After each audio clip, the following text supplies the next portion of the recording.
Hello दोस्तों, मेरे YouTube channel पर आपका स्वागत है। तो चलिए कहानी शुरू करते हैं। कहानी अच्छा लगे तो प्लीज़ चैनल को लाइक सब्सक्राइब शेयर जरूर कीजिए। मृत्युंजय कष्ट कर अव्यक्त को अपनी बाहों में भरे उसके चेहरे को चूम लेता और उसे अपने सीने से लगाते हुए राहत की सांस लेता है। तो महक जल्दी से उसके पास आकर अव्यक्त को अपनी गोद में ले लेती है। वहीं बाकी लोग उसे तरफ देखते हैं जिसने शिवराज पर गोली चलाई थी। वो कोई और नहीं, चित्रांग था। इसकी आंखों में आंसू के लकीर थे, उसके कपड़े खून से भीगे हुए थे। चित्रांग सब कुछ अवॉइड करके जल्दी से करण को अपनी गोद में उठा लेता है, जो कि मुस्कुरा रहा था। उसे मुस्कुराता हुआ देखकर चित्रांग बाहर की तरफ जाते हुए गुस्से से बोला, इस हालत में भी मुस्कुरा रहा है, पागल कहेगा। जिसे सुनकर करण ने गहरी सांस भर के चित्रांग के गाल पर हाथ रखते हुए मुस्कुरा कर हकलाते हुए बोला, तू तुझसे कहा कहा था ना कि तुझे मजबूर मजबूर कर दूंगा तेरे बाप को तेरे हाथों से सजा देने के लिए। चित्रांग की आंखों से बुरी तरीके से आंसू बहने लगते हैं। उसे वो वक्त याद आने लगता है जब वो और करण पहली बार मिले थे। एक 6 साल का बच्चा सड़क पर प्लास्टिक की बोरी करने पर लटकाए मुंबई की सड़कों पर घूम रहा था। धूल मिट्टी के कारण उसका चेहरा बुरी तरीके से खराब हो गया था। उसके होंठ पूरी तरीके से फट चुके थे और पैरों में भी उसने सिर्फ एक टूटी हुई चप्पल पहने थे। जब वो घूमते फिरते ट्रैफिक के पास आता है जहाँ पर और कोई भी सारे बच्चे भीख मांग रहे थे, जिन्हें देखकर वो बच्चा भी वहीं पर चला जाता। तभी एक औरत और एक आदमी अपनी गाड़ी से बाहर आते। उनके हाथ में उसी की उम्र का बच्चा था, लेकिन अच्छी परवरिश के कारण वो काफ़ी सुंदर था।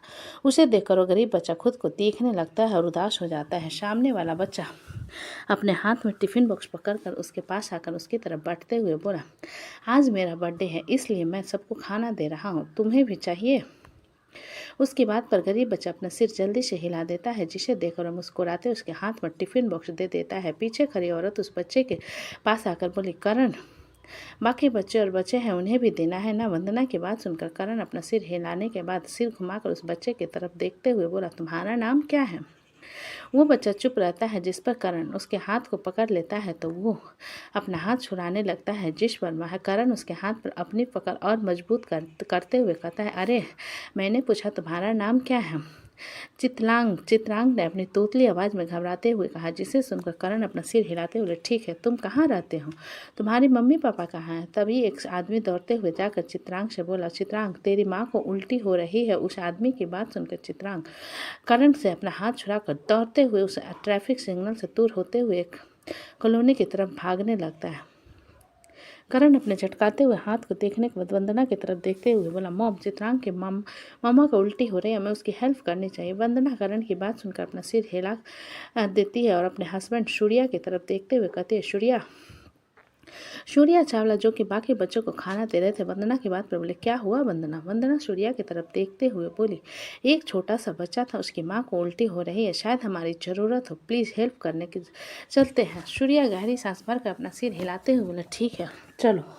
वंदना मुस्कुरा देती है और करण दौड़ते हुए चित्रांग से उस डायरेक्शन में गया था जो उस तरफ चला जाता है और उसके पीछे वंदना और सूर्या भी चले आते हैं। करण एक छोटे से घर में आता है जो कि एक छोटी सी कॉलोनी में बनी हुई थी और पूरे घर को देखते हुए अंदर आता है तो उसे चित्रांग के रोने की आवाज़ सुनाई देती है। करण जल्दी से चित्रांग के पास जाकर उसके कंधे पर हाथ रखते हुए बोला, चित्रांग करण को देखकर एक पल के लिए डर जाता है और रोने लगता है। चित्रांग को रोता हुआ देख करण उसके आंसू साफ करते हुए बोला, चित्रांग, रोना बंद करो, मेरे डैड के बहुत सारे फ्रेंड डॉक्टर हैं, वो तुम्हारी मम्मा को ठीक कर देंगे। तब तक वंदना भी वहाँ पर सूर्या के साथ आ जाती। उन दोनों को देखकर करण जल्दी से वंदना से बोला, मॉम, हम चित्रांग की मम्मा को लेकर डॉक्टर के पास चले। वंदना चित्रांग के मॉम की तरफ देखती है तो उसकी आंखें बड़ी हो जाती है, क्योंकि चित्रांग के मॉम के चेहरे पर आईब्रो से लेकर गाल तक एक कट का निशान था। वंदना उसे देखते हुए उसके चेहरे को साफ करने लगते हैं तो उसका सुहाना कोई विरोध नहीं करते। वो बेहोशी की हालत में पड़ी हुई थी, जिसे देखकर वंदना सूर्या की तरफ देखते हुए बोली, सूर्या, ये सुहाना है वही जो हमारी शादी में आई थी? वंदना के बाद पर सूर्या अपना सिर हिलाते बोला, हाँ मुझे समझ आ रहा है वंदना, लेकिन हमें इसे अस्पताल लेकर जाना होगा, इसकी हालत बहुत क्रिटिकल है। वंदना अपना सिर हिला देती है तो सूर्या आगे बढ़कर सुहाना को अपनी बाहों में उठाकर उसे कमरे से बाहर लेकर चला जाता है। उसके जाने के बाद वंदना चित्रांग के हाथ को पकड़कर बाहर आते हुए बोली, चित्रांग, बच्चा, तुम्हारी माँ को क्या हुआ है? चित्रांग वंदना के बाद कभी ना कोई जवाब दिए रोने लगता है, जिस पर करण चित्रांग के आंसू को साफ करते हुए कहता है, मॉम पूछ रही है ना, बताओ तुम्हारी मॉम को क्या हुआ?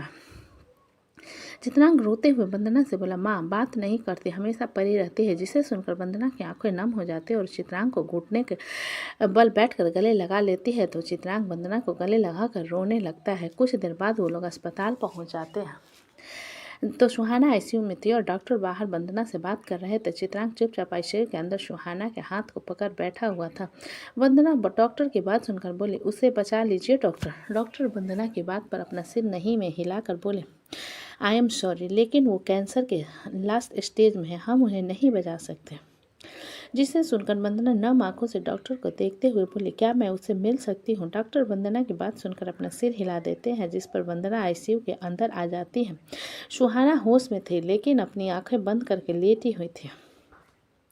वंदना सुहाना के पास जाकर उसके हाथ को पकड़ते हुए बोली, सुहाना। सुहाना वंदना की आवाज़ सुन धीरे से अपनी आंखें खोल वंदना को देखकर हैरान हो जाती है और उसके मुंह में जो ऑक्सीजन मास्क लगा हुआ था उसे निकालने लगती है, जिस पर वंदना अपना सिर नहीं में हिलाकर कहती है, नहीं, चुपचाप लेटी रहो। वंदना को देखकर सुहाना अपना सिर नहीं में हिलाकर मास्क को जबरदस्ती निकाल देती है और रोने लगती है। उसे रोता हुआ देखकर वंदना की आंखों में आंसू बह जाते हैं और वो उसके हाथ को पकड़कर कहती है, तुम्हारी ये हालत किसने की? सुहाना वंदना की बात का बिना कोई जवाब दिए बस रोने लगती है, जिस पर वंदना उसे चुप कराते हुए कहती है, प्लीज़ सुहाना, मुझे बताओ, तुम्हारी ये हालत किसने की? सुहाना जी भरकर रोने के बाद अपने आंसू साफ करते हुए गहरी सांस भरकर बोली, वंदना, मेरा बेटा। वंदना चित्रांग को पकड़ते हुए सुहाना से बोला, हाँ सुहाना, तुम्हारा बेटा बहुत प्यार है, लेकिन तुम्हें इस हालत में पहुंचाने वाला कौन है? वंदना के सवाल पर सुहाना चुप हो जाती है, जिसे देखकर वंदना गुस्से में कहती है, चुप क्यों हूँ, बोलो। सुहाना नम आंखों से वंदना की तरफ देखते हुए, माँ पापा के चले जाने के बाद कोई नहीं है वंदना। इंद्र भाई ने मेरी पूरी जिंदगी बर्बाद कर दी। उन्होंने माँ पापा को मार डाला। उनकी एक बेटी है जो बरेली में रहती है, उसे कोठे में बेच दिया उन्होंने और मुझे शिवराज के हवाले कर दिया। इतना कहकर सुहाना रोने लगती है। अचानक मशीनों से आवाज़ आने लगती है, क्योंकि सुहाना के बीपी लो हो रहे थे। वंदना जल्दी से चित्रांग के साथ बाहर जाकर डॉक्टर की तरफ देखती है, जो कि दौड़ते हुए वहीं आ रहे थे। वंदना डॉक्टर की तरफ देखते हुए बोली, डॉक्टर प्लीज़ उसे बचा लीजिए। डॉक्टर अपना सिर हिलाते हुए अंदर चले जाते हैं। चित्रांग फिर से रोने लगता है, जिस पर वंदना उसे अपने सीने से लगाते हुए कहती है, शांत हो जाओ चित्रांग, तुम्हारी मॉम को कुछ नहीं होगा, बहुत बदमाश है वो, इतनी आसानी से हमें छोड़कर नहीं जाएगी। चित्रांग वंदना की बात का कोई जवाब नहीं देता। तभी डॉक्टर बाहर आ जाते हैं। डॉक्टर को बाहर आता हुआ देखकर वंदना हैरान होकर बोली, क्या हुआ डॉक्टर, आप बाहर क्यों आ गए? डॉक्टर अपना सिर नहीं में हिलाते हुए बोले, His condition was very critical. We could not save him. She is no more. जिसे सुनकर वंदना रो पड़ती। उसे रोता हुआ देखकर चित्रांग भी रोने लगता है। वंदना को रोता हुआ देखकर चित्रांग भी रोने लगता है। जैसे देखकर वंदना उसे शांत करवाते हुए कहती है, चुप हो जाओ चित्रांग। चित्रांग आंखों में आंसू की बूंदें लिए वंदना की तरफ देखते हुए, माँ को क्या हुआ, वो तो ठीक है ना? जिसे सुनकर वंदना चित्रांग को गले लगाते हुए बोली, आज से मैं तुम्हारी माँ हूँ, लेकिन मेरी माँ तो अंदर है, चित्रांग ने कहा। जिसे सुनकर वंदना चित्रांग को अपनी गोद में उठा लेती है और उसके आंसुओं को साफ करते हुए कहती है, वो चली गई भगवान के पास। वंदना की बात सुनकर चित्रांग रोते हुए उसकी तरफ देखकर बोला, मेरी माँ मर गई? वंदना अपना सिर नहीं में हिलाकर बोली, नहीं, वो हेवन चली गई है, उसे बहुत दर्द हो रहा था ना, इसलिए उसे दर्द से छुटकारा मिल गया। वंदना की बात पर चित्रांग उसे देखते हुए बोला, मैं मर जाऊंगा तो तुम्हें भी कुछ नहीं होगा, तुम मेरे साथ रहोगे, आइंदा से ऐसी बात मत करना। वंदना चित्रांग के बात को बीच में काट कर कहा। वंदना की बात सुनकर चित्रांग बस सकते हुए चुप हो जाता है, लेकिन उसकी आंखों से आंसू अभी भी निकल रहे थे। तभी वहाँ पर सूर्या करण के साथ आ जाते हैं। करण चित्रांग को वंदना के गोद में देखकर सूर्या के हाथ छोड़ा। जल्दी से वंदना के पास जाकर बोला, मॉम।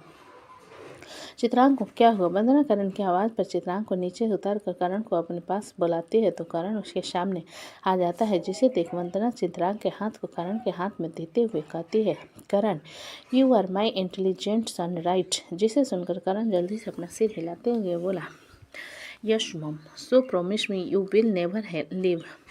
चित्रांग वंदना ने कहा वंदना ने कहा। ये सुनकर करण चित्रांग की तरफ देखता है, जो कि फिर से रोने वाला था। जिसे देखकर करण जल्दी से चित्रांग के हाथ को कसकर पकड़ वंदना से बोला, मैं चित्रांग को कभी नहीं छोड़ूंगा, मैं हमेशा उसका ख्याल रखूंगा। करण की बात सुनकर वंदना मुस्कुराते उसके सिर पर हाथ फेर कर बोली, मेरा प्यारा बेटा। करण वंदना की बात सुनकर मुस्कुरा देता है और चित्रांग की तरफ देखते हुए कहता है, चित्रांग, तुम हमारे साथ रहोगे? वंदना करण की बात पर बोली, बिल्कुल सही करण, चित्रांग अब से हमारे साथ रहेगा और आरोही से उसकी फ्रेंडशिप करवाने की जिम्मेदारी तुम्हारी। करण की जल्दी से अपना सिर हिला चित्रांग से बोला, तुम्हें पता है चित्रांग, मेरी छोटी बहन है, उसका नाम आरोही है, थोड़ी नकचढ़ी है, लेकिन क्या क्यूट है। चित्रांग करण की बात का कोई जवाब नहीं देता, जिस पर करण वंदना की तरफ मासूम सा चेहरा बनाकर देखते हुए कहता है, मॉम क्या चित्रांग को मुझसे फ्रेंडशिप अच्छी नहीं लगी? वो मुझसे बात नहीं करता। करण की बात सुनकर चित्रांग उसकी तरफ देखते हुए बोला, कलन। जिसे सुनकर करण हंसते हुए बोला, हाँ हाँ हाँ, मेरा नाम करण है, कलन नहीं। चित्रांग करण की बात पर छोटा सा मुंह बनाते हुए बोला, कलन। करण पेट पकड़ते हुए हंसते हुए बोला, हाँ हाँ हाँ, तुम धीरे से सीख जाओगे, तुमसे अच्छा तो आरोही बोलती है। चित्रांग करण की बात पर आगे और कुछ नहीं कहती, जिसे देखकर करण चुप हो जाता है और सूर्या की तरफ देखते हुए कहता है, डैडी, चित्रांग और मैं एक ही रूम में रहेंगे, आप उसके लिए भी बेड लगा दो। सूर्या वंदना की तरफ देखते हैं, जिस पर वंदना पलके झुकाकर उसके शांत रहने के लिए कहती है, तो सूर्या करण से कहते हैं, ठीक है, लेकिन तुम्हारे दोस्त को कल कुछ खिला दो, उसे भूख लगी होगी। करण सूर्या के बात पर चित्रांग के हाथ को पकड़ा हुआ बोला, चलो। लेकिन मेली माँ, चित्रांग ने रुके हुए कहा। यह सुनकर करण वंदना की तरफ देखते हुए बोला, मॉम। चित्रांग की मॉम ठीक है ना? वंदना करण की बात सुनकर अपना सिर नहीं में हिलाते हुए बोली, वो चली गई हेवन। करण वंदना की बात पर आगे और कुछ नहीं कहते हुए चित्रांग के हाथ को पकड़कर बोला, जब हम जाएंगे ना तब मिलेंगे, फिलहाल मेरे साथ चलो। वंदना इतना कहकर करण चित्रांग को अपने साथ दूसरी तरफ खींचते हुए ले जाता है। इन सब चीज़ों को सोचते हुए चित्रांग हॉस्पिटल पहुंच चुका था और करण को ऑपरेशन थिएटर में भेज दिया गया था और वो वहीं पर परेशानी में घूमे जा रहा था। तभी वहाँ पर सारंग फैमिली भी आ जाती है। शोभित चित्रांग के कंधे पर हाथ रखता है तो चित्रांग उसकी तरफ देखने लगता है। शोभित चित्रांग की नज़रों को खुद पर महसूस करके बोला, शांत हो जाओ, उसे कुछ नहीं होगा। चित्रांग शोभित की बात पर अपना सिर हिलाते हुए बोला, अगर उसे कुछ हो गया ना, मैं मर जाऊंगा। तभी एक नर्स ऑपरेशन थिएटर से बाहर आती है, जिसे देखकर चित्रांग जल्दी से उसके पास आकर कहता है, everything is okay nurse. Chitrang के बाद पर नर्स उसे देखते हुए बोली, उनका ब्लड लॉस ज़्यादा हो गया है, इमीडिएटली खून की ज़रूरत है। मृत्युंजय नर्स की बात सुनकर बोला, मेरा ब्लड ले लीजिए। मृत्युंजय की बात पर नर्स उसे कन्फ्यूजन में देखते हुए बोली, लेकिन सर कुछ चेकअप भी करवाना होता है और आपका ब्लड ग्रुप उनसे मैच नहीं हुआ तो। जिसे सुनकर मृत्युंजय नर्स को देखते हुए बोला, मेरा ओ निगेटिव और मुझे कोई चेकअप करवाने में दिक्कत नहीं है।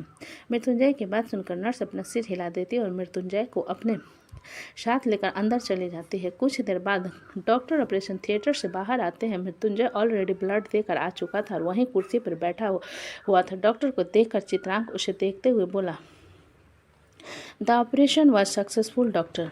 डॉक्टर चित्रांग की बात पर अपना सिर हिलाते हुए बोले, उन्हें कल तक होश आ जाना चाहिए, बाकी ऑपरेशन सक्सेसफुल है, आपको परेशान होने की ज़रूरत नहीं है। चित्रांग डॉक्टर की बात पर एक राहत की सांस लेते हुए बोला, thank you so much doctor. ये कहते हुए चित्रांग अपने हाथ जोड़ लेता है, जिसे देखकर डॉक्टर चित्रांग के हाथ को पकड़ते हुए कहते हैं, इसकी कोई ज़रूरत नहीं है, हम उन्हें आईसीयू में शिफ्ट कर रहे हैं, आप में से कोई एक जाकर उन्हें देख सकता है।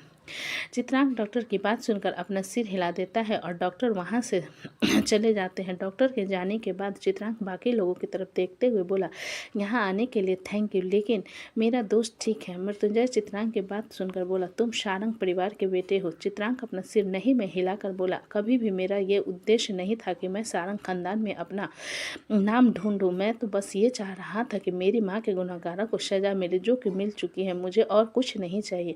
चित्रांग की बात सुनकर मृत्युंजय उसकी तरफ देखते हुए बोला, लेकिन तुमने जो किया है इसके लिए तुम्हें खतरा हो सकता है। मुझे इससे कोई फ़र्क नहीं पड़ता, मैं और मेरा दोस्त हैं, हम सारे खतरों से निपट लेंगे और आप सभी का शुक्रिया। चित्रांग ने अपना सिर नहीं में हिलाकर कहा, जिसे सुनकर कशिश चित्रांग के पास आकर उसके कंधे पर हाथ रखते हुए बोला, तुम हमारे साथ रहोगे? जी नहीं, मैं अपने दोस्त के वादा किया था कि मैं उसे कभी नहीं छोड़ूंगा और मैं उसे कभी नहीं छोड़ना चाहता। चित्रांग ने कशिश के हाथ को अपने कंधे से हटाते हुए कहा। विप्लो चित्रांग के सामने आकर उसे देखते हुए, आप हमारे भाई हो तो हमारे साथ रहने में क्या दिक्कत है, हम सभी ब्रो साथ में रहते हैं, आप भी हमारे साथ रहना। तो दोस्तों, कहानी कैसे लगी मुझे कमेंट में लिखिए। अच्छी लगी तो प्लीज़ चैनल को लाइक करें, सब्सक्राइब करें, ज़्यादा से ज़्यादा शेयर करें। कहानी को पूरा सुनने के लिए धन्यवाद।